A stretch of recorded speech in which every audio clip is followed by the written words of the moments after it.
Ada satu lagi yang perlu kita berikan perhatian adalah melalui untuk kita melihat kemaskini status kesihatan melalui HST dalam aplikasi MySejahtera Health ataupun ini merupakan satu lagi penambahan dalam aplikasi MySejahtera.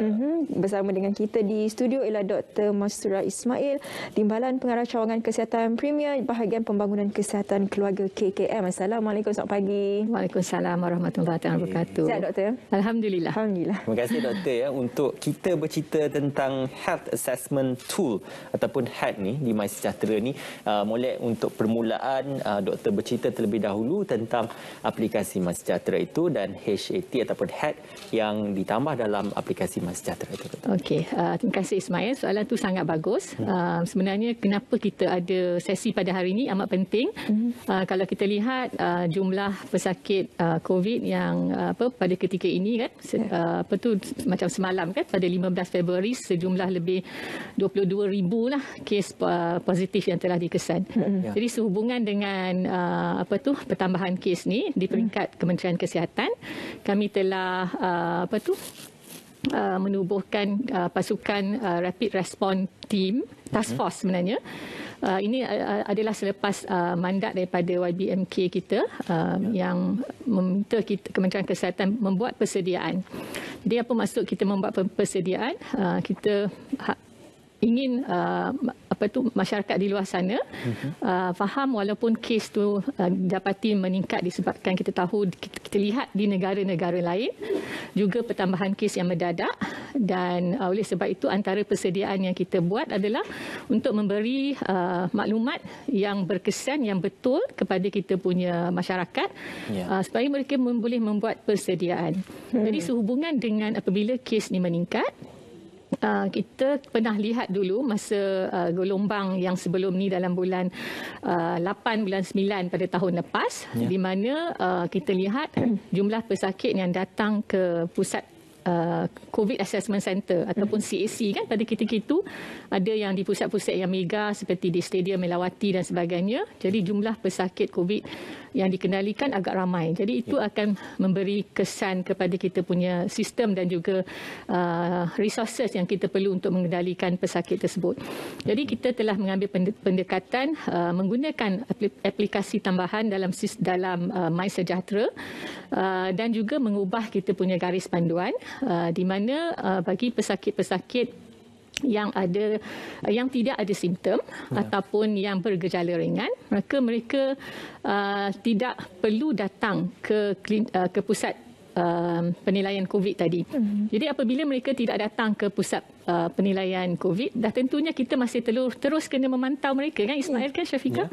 Jadi cara pendekatan baru yang kita gunakan adalah pesakit-pesakit ini akan kita pantau melalui sistem MySejahtera tadi, iaitu aplikasi yang kita panggil Home Assessment Tool ataupun singkatnya HAT lah. Okey. Jadi yang kita nak war-warkan adalah kita berharap kita boleh memperkasakan ataupun kita boleh empower pesakit-pesakit tadi yang dengan kategori 1 ataupun 2A, iaitu tiada gejala ataupun bergejala ringan.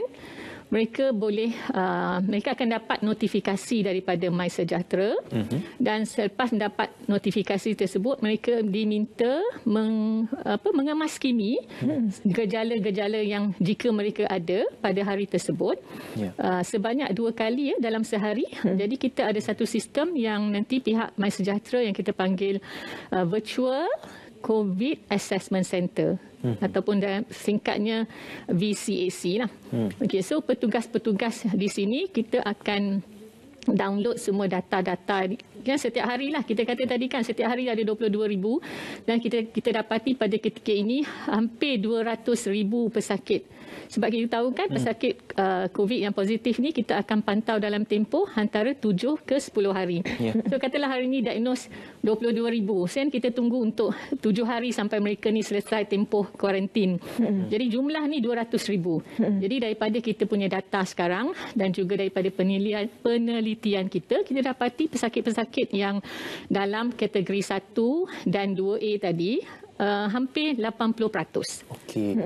Jadi apabila 80% ni kan Ismail, kita ada satu sistem yang bagus sekarang menggunakan aplikasi MySejahtera ni, dan mereka jawab soalan-soalan tu, dan kita punya pasukan akan dapat alert, dan kita ada petugas-petugas di setiap negeri, iaitu yang dekat physical CSC itu tadi, yang akan memantau mereka, di mana apabila mereka menjawab ada gejala yang bertambah teruk atau ada gejala yang kita panggil gejala warning sign, jadi petugas kita akan menelefon mereka. Okey. Okey, tapi satu sikit yang kita nak buat, beritahu semua orang kena pantau, sebab daripada data kita dapati setiap hari hanya lebih kurang dalam 45% ke 50% sahaja pesakit-pesakit ni yang dekat rumah tu yang akan menjawab soalan dalam HAT tadi. Ada yang tidak menjawab. Ya, so maknanya hampir 50 ke 55% tidak menjawab. Jadi ini menyebabkan kesukaran kepada petugas kita untuk mengetahui apakah status keadaan mereka di rumah. Kita berharap dengan adanya kita war-warkan kepentingan HAT ni kepada semua pesakit-pesakit COVID ni, nanti mereka memberikan kerjasama, mengisi, dan kita boleh membuat tindakan yang bersesuaian. Sebab setakat ini kita dapati jumlah pesakit yang perlu dimasukkan ke PKRC ataupun pusat kuarantin rendah ataupun ke hospital sebenarnya tidak ramai. Lebih kurang tak sampai hanya dalam 0.6%. Maksudnya kurang daripada 1% yang perlukan kemasukan. Tetapi kita perlu memantau mereka dengan gejala-gejala tadilah. So saya boleh terangkan apakah yang dimasukkan dengan gejala ringan dan apa yang dimasukkan dengan gejala sederhana ataupun gejala yang bertambah teruk lah. Ya. Yang ini kalau sekali dengar memang kita rasa penonton di luar sana tak boleh nak ingat, tetapi dalam kita punya laman Facebook Kementerian Kesihatan, kita memang hari-hari ada menyatakan kenyataan daripada kita punya ketua pengarah perkhidmatan, maklumat-maklumat penting.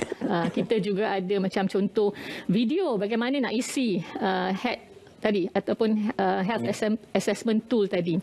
Jadi benda ini untuk kita sentiasa update dan memberi maklumat yang tepat, yang relevan kepada kita punya penduduk di seluruh Malaysia lah. Jadi kita berbalik kepada tanda dan gejala. Boleh silakan. Okey, so tanda dan gejala tadi, kalau orang lain sebelum ni pernah juga mendengar kategori COVID kan, kita dengar kategori 1 sampai kategori 5. So apa maksud kategori 1? Kategori 1 ni dia tak ada gejala. Maknanya dia punya keputusan ujian sama ada dia menggunakan PCR ataupun menggunakan RTK test positif, tetapi mereka tak ada gejala. Ini siapa yang berlaku macam ni, Ismail? Contohnya orang yang ada kontak rapat. Kemudian mereka disarankan menjalankan test, dan kita juga ada war-warkan pasal TRIS yang mungkin kalau sempat nanti kita akan terangkan lebih lanjut. Dan bagi mereka yang bergejala kategori 2, kita pecahkan kepada 2A dan juga 2B. So yang 2A ni yang kita kata gejala ringan, di mana dalam gejala ringan seperti yang tertera di skrin sekarang, pesakit-pesakit ni dia ada simptom macam sakit tekak, ada sesama, tapi tak ada demam, tak ada kesukaran bernafas. Mereka juga ada batuk, dan juga merasa ini kadang-kadang dia suka komplain tak ada deri baru, tak ada deri rasa kan, ataupun mereka ada cirit-birit tetapi tidak berlaku lebih daripada 2 kali dalam sehari. Mungkin ada yang mendapat macam rasa loya, rasa nak muntah, tapi kalau mereka muntah pun tak lebih 2 kali dalam sehari. Dan mereka rasa kelesuan, tapi lesu yang sedikit lah, tak adalah mengganggu sampai tak boleh membuat dia orang punya aktiviti harian. Dan kadang-kadang macam kita demam disebabkan virus ni, kita dapat badan kita sakit-sakit kan, otot sakit-sakit, tapi masih sakit sendi, tapi masih boleh bergerak tanpa bantuan orang lain ya. Severe lah. Tak severe. Tak severe. Dan kita bandingkan pula dengan kategori 2B tadi. Dia ni kalau dia demam berterusan. Kalau dia dah lebih 2 hari dia demam, sebab tu dalam soalan HAT tu kita akan bertanyakan untuk mengenal pasti pesakit-pesakit yang masuk ke dalam ataupun berubah tahap keterukan dia kepada kategori 2B tu berdasarkan dengan soalan-soalan berikut, di mana dia buat kerja sikit dia rasa penat, dia rasa sesak nafas, kadang-kadang dia rasa dada tak selesa, macam sakit. Dan dia nak makan pun tak boleh tolerate langsung.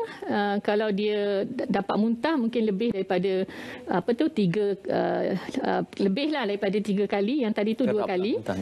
Dan dia punya diarrhea pun lebih banyak dan boleh menyebabkan mereka mengalami dehidrasi kan, ataupun kurang air dalam badan.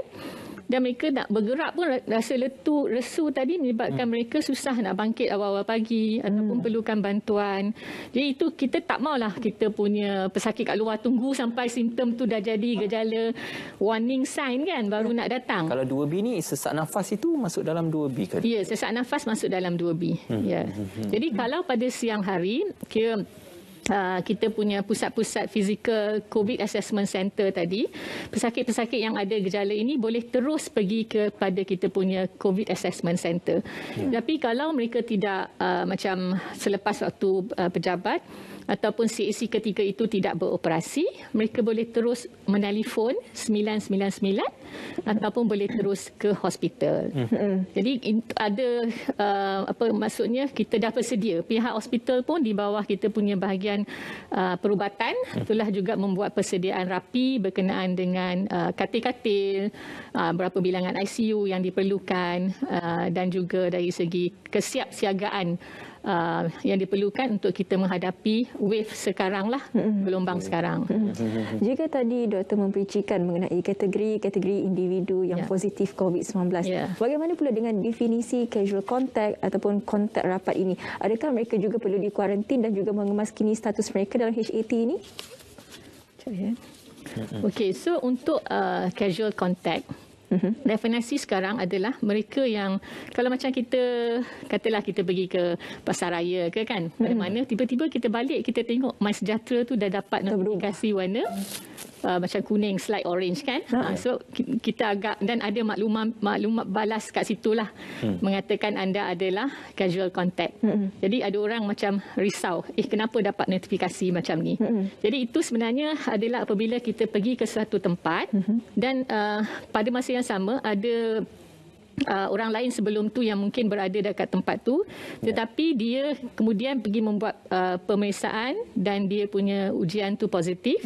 Jadi kan sistem MySejahtera tu lah bagusnya, kita boleh pergi track, tengok sekeliling kita berapa orang yang potensial kan kita tahu kan yang ada kes. So that's another orang kata kebaikan MySejahtera ni, selain daripada banyak maklumat dan juga diupdate setiap kali maklumat-maklumat high risk zone dan sebagainya. Jadi yang casual contact ni tadi dia dah in contact tetapi dia lebih daripada jarak 2 meter dengan orang tersebut dan masa dia contact tu kurang daripada 15 minit. Jadi dia balik dia boleh meneruskan aktiviti macam biasa. Cuma dia punya MySejahtera tu mungkin lepas beberapa hari selalunya kita akan ubah juga garis panduan jawab soalan tadi dalam masa tempoh 3 hari dan dia punya MySejahtera tu akan bertukar semula lah.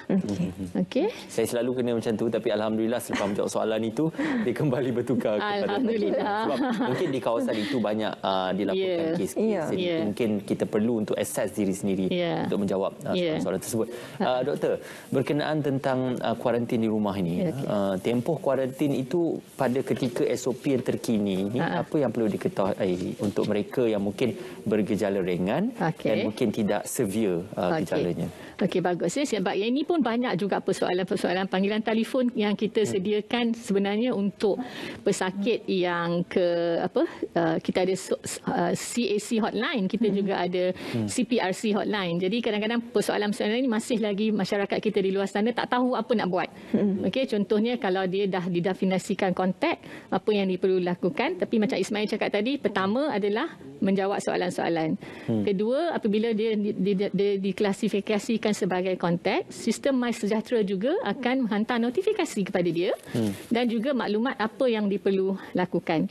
Jadi untuk mereka yang dah diklasifikasikan sebagai kontak, kalau mereka ni telah divaksin dan dia memang dah dapat juga booster vaksin dan dia tidak ada gejala, jadi tempoh karantin dia adalah selama 7 hari.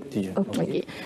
mereka yang tidak divaksin for whatever reason ataupun kadang-kadang sebab tak vaksin mungkin mereka jatuh dalam kategori yang immune compromise, sakit severe, tak boleh divaksin kan. Ataupun mereka yang vaksin dia tidak lengkap. Dari kumpulan kontak seperti ini, tempoh kuarantin dia adalah selama 10 hari, Ismail. Ya. Okay. Mungkin doktor juga boleh terangkan kepada kami dan juga penonton Selamat Pagi Malaysia langkah-langkah untuk mengemaskini status di MySejahtera, doktor. Okey. So langkah-langkah untuk mengemastini status tu, seperti kita kata tadi, apabila seseorang tu sama ada dia menjalankan ujian rapid test sendiri di rumah, dengan saliva ke ataupun ada juga yang menggunakan stick di bahagian hidung kan. Jadi jika keputusan tu positif, mereka akan upload keputusan tu ke dalam MySejahtera. Ada juga mereka yang akan pergi ke mana-mana klinik ataupun hospital kan, dan ujian tu dibuat, jika positif maka pihak yang membuat ujian tadi akan menguploadkan data tu ke dalam SIMCA lah. SIMCA ni actually Sistem Information Makmal Kebangsaan. Jadi MySejahtera daripada SIMCA ni dia memang auto. Dia boleh, orang kata apa yang dimasukkan dalam SIMCA akan dihantar ke dalam MySejahtera. Jadi once keputusan ni positif, MySejahtera akan hantar notifikasi kepada pesakit tadi mengatakan dia adalah confirm COVID case. Dan dia punya status akan bertukar kepada merah. Okey. So apabila dah bertukar kepada merah, dan dia kena jawab untuk mengetahui dia dalam kategori apa. Okey. Itu soalan-soalan tadi akan keluar dan dia akan, kalau dia jatuh kepada 2A, jadi akan keluarlah notifikasi anda ni adalah gejala ringan.